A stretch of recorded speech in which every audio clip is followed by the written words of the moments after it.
Mais donc je vous disais au début de cette Eucharistie combien c'est une fête que j'apprécie, que cette fête des saints innocents.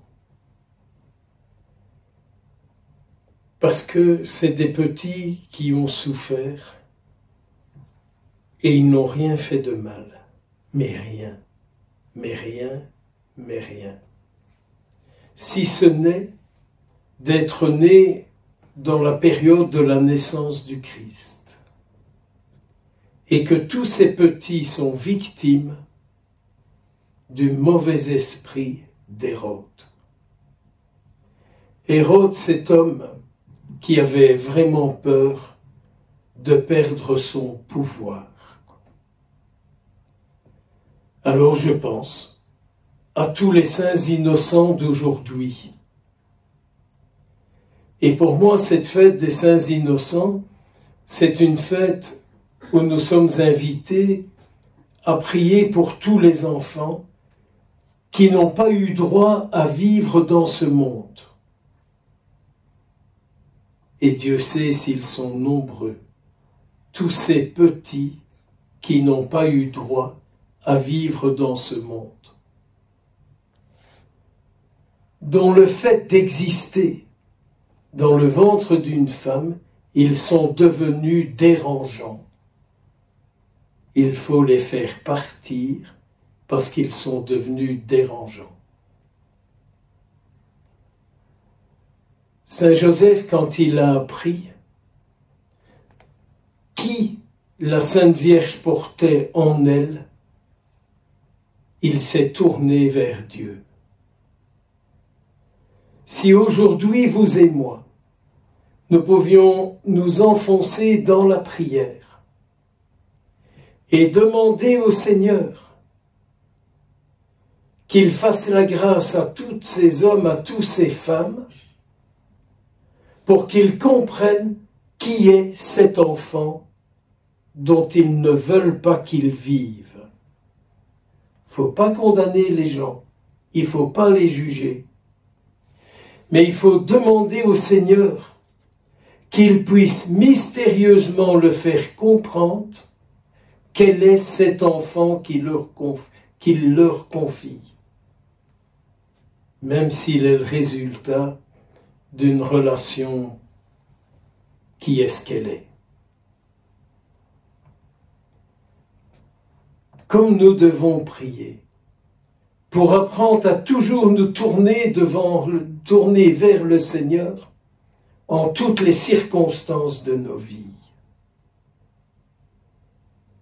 Si nous parvenions à obtenir la grâce d'être toujours tournés vers lui, nos vies seraient complètement différentes que de nous tourner sur nous-mêmes et de ne penser qu'à notre fameux moi.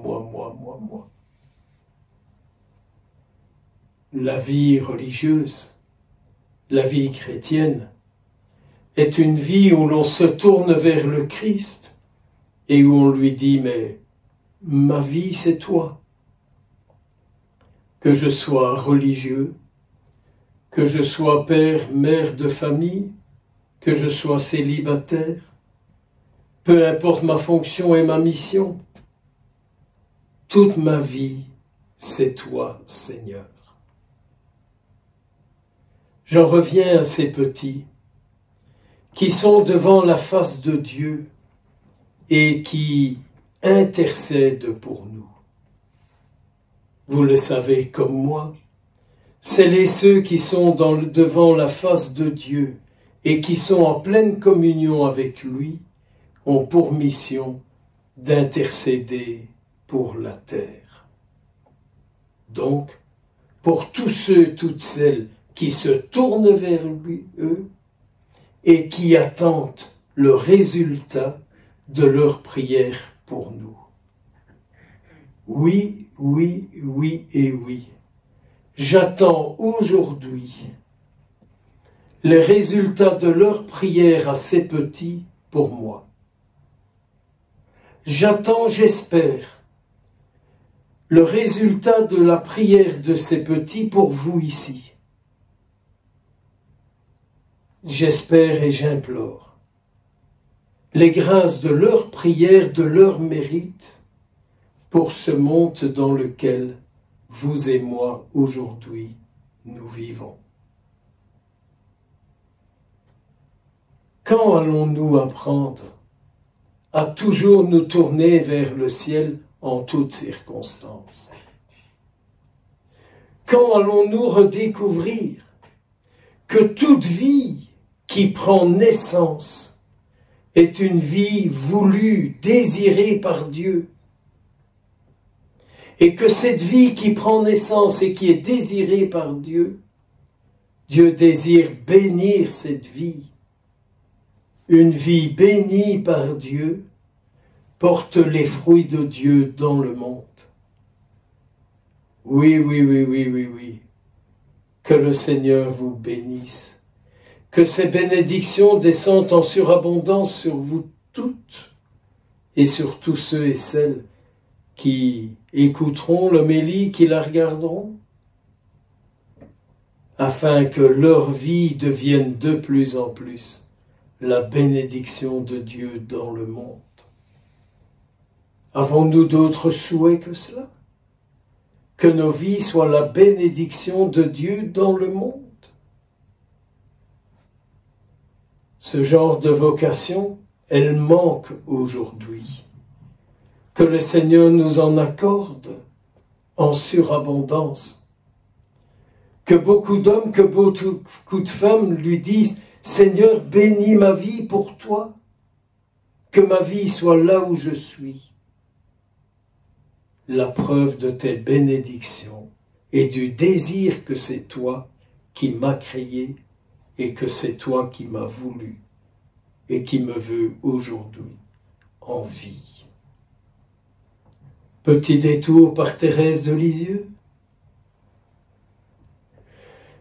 Thérèse de Lisieux, vous le savez comme moi, avait plein de petits frères et de petites sœurs décédés en bas âge. Et elle dit, Thérèse, ne trouvant aucun secours sur la terre, je me suis tournée vers mes petits frères et sœurs du ciel.